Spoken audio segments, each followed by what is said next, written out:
Hey, I'm Nick Johnson. And I'm Merrick, and we're here introducing our film Search at the 2018 Sundance Film Festival. Okay, so John Cho plays a father in search who's looking for his missing daughter, Margot. And a detective comes on the case to help him, and the community gets involved, but he decides to look the place no one else has decided to look, her computer. So the film unfolds entirely on Margot's computer screen as David searches for clues to her whereabouts.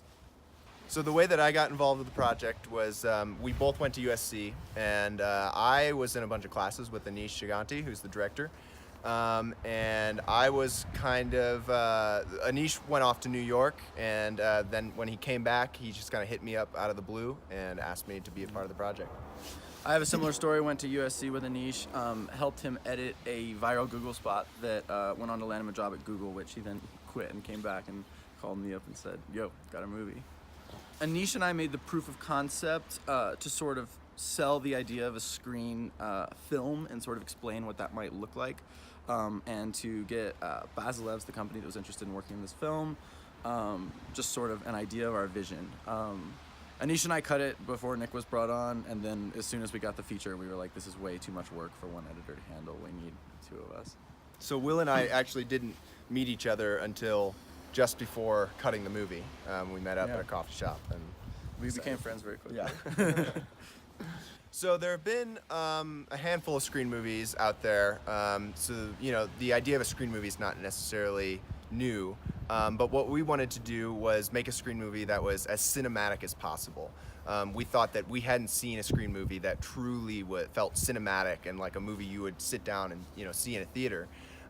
So we wanted to introduce more cutting, both in time and space, and also take advantage of camera movements and just traditional cinematic language, which required a whole new workflow that we had to develop from scratch, essentially. Yeah, so we decided to use Adobe Premiere because of the dynamic link to After Effects and the ability to dynamic link Photoshop and Illustrator files. It really was the only software that would work with the workflow we were developing for ourselves, just because the technical need was so high.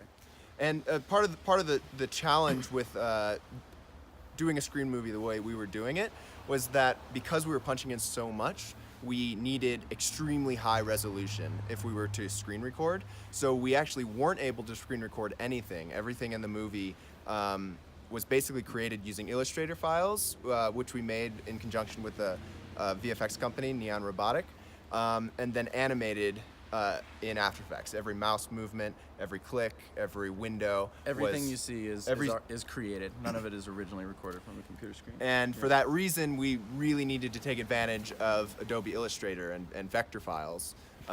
So for us, the Adobe suite was the perfect tool because we were able to edit in Premiere, go into Illustrator, make all of the assets, bring them into After Effects, and it was really smooth with dynamic linking. It was pretty crazy. Nick and I early on decided to divide the movie into 5 reels and about 26 sequences, which we later by coincidence found out is what Pixar does. And we both did almost exactly the same workflow as editors, but we would just trade off sequences. So only one was holding any sequence at a time.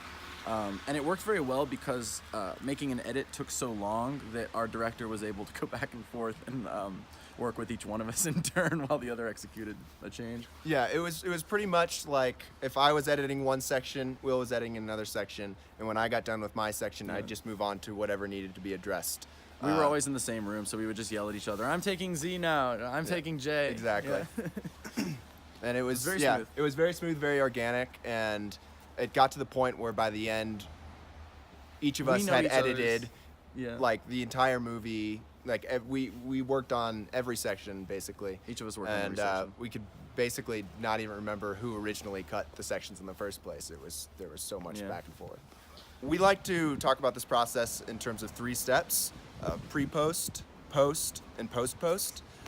So basically that means we started editing before they actually shot the movie. So we were editing for 7 weeks, putting together an animatic of the entire movie, using screenshots and just really rough animation, which then production took to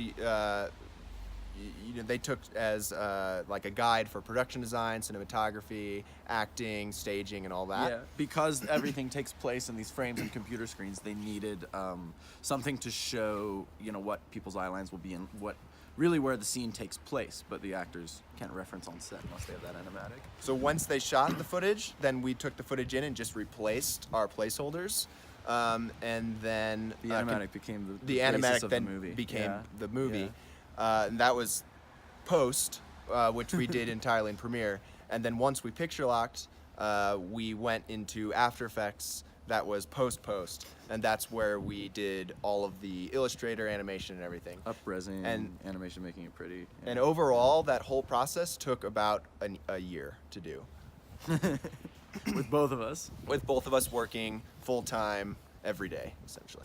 So we worked with live action footage that was as real as possible in search. Our DP, Sebastian, used GoPros or FaceTime cameras or iPhones, which kind of capped our ultimate limit, even though all the computer screen elements were vectorized. We also found we were pretty limited by the ability of just computers right now. It took us over a week to export the film once it was finished, with render errors everywhere. But yeah, we finished in 2K. We did export colored in After Effects with the live action footage, and then moved through to DaVinci Resolve for the final output. Right now, we got a couple projects going on. We're both writers, so we're writing a lot. I am editing a feature documentary on the card game Bridge. Yeah, I'm starting to work in the virtual reality space just a bit, along with writing and commercial video editing.